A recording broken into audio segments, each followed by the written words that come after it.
This is what I imagine Nyx might look like, maybe. It's a photo of my aura covering up her no-no spots.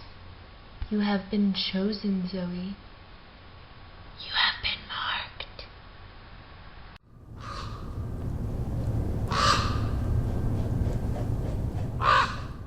So I just finished reading chapters 2 and 3. I'm going to cover kind of both of them because they're kind of back to back. They happen at the same time. Chapter 2 is from Rephaim. That's how I've been saying it. Rephaim. I don't know if I'm saying it right. Rephaim's point of view. Chapter 3 is by Stevie Ray's point of view. Rephaim is in that old abandoned house thing, and he sees a ghost, which is weird. I wasn't expecting there to actually be ghosts in there. I guess that'll be important later. Otherwise, I don't know why she would put that there. But he wakes up because he is basically having, I guess, like a nightmare about the Queen Cheatskeely song that we learn about in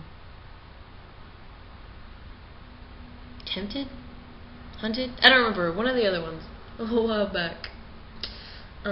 So yeah, he's going, and he wakes up and he thinks his father's there, but he's not, and so he gets all angry that his father hasn't come back for him, and he's not healing as fast as he could because he's imprinted with Stevie Ray, and so I guess he thinks that she's like draining his healing.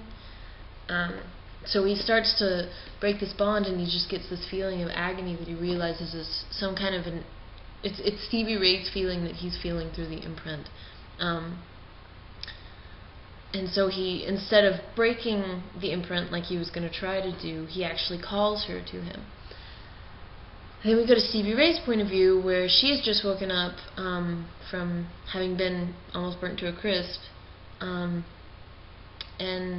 she's there with Dallas, who's her kind of sort of boyfriend, kind of sort of, and she's just not as attached to him as she was, probably because of Rephaim. I mean, I don't know what else it could be. That's probably what it is, which is kind of weird because Rephaim is a bird with arms and legs, human arms and legs and wings, but he's a bird. He's got a beak. I don't know. But anyway, so yeah, all this kind of stuff, and then Lenobia comes in and basically breaks the news that Zoe's soul is shattered, and once the soul is shattered, it's just an inevitable wait for time that the body is going to die. So what they're saying is that Zoe's body is technically still alive. I guess it would be like in a comatose-like state. So her body's technically still breathing, but her soul is shattered. And any other time, this has apparently happened before, I guess. They kind of mention it. That any time a soul is shattered, the body will inevitably die at some point. We just have to wait for it to happen, basically. And of course Stevie Ray is like, no, this ain't gonna happen. I'm not gonna let it. So she sends everybody out of the room so she can get ready and, face everybody with the nose, and she gets the feeling of Rephaim calling to her. And so she's kind of pissed. She's like, you know what?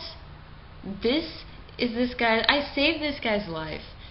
And then his dad goes and kills Heath, which then therefore basically kills Zoe. And all of this wouldn't even be a problem if it weren't for Kelowna. I mean, if Nefret hadn't gone all Kelowna crazy and then therefore made everybody else go Kelowna crazy, none of this would be a problem.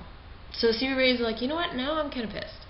But she's like, but he may know how to fix this, something that I don't know about, because he's a completely different species type. He's not even human. He's immortal. So she's thinking he's got to know something. So I'm going to go to him, and if he can't help me, then I'm going to kill him. And that's how it ends.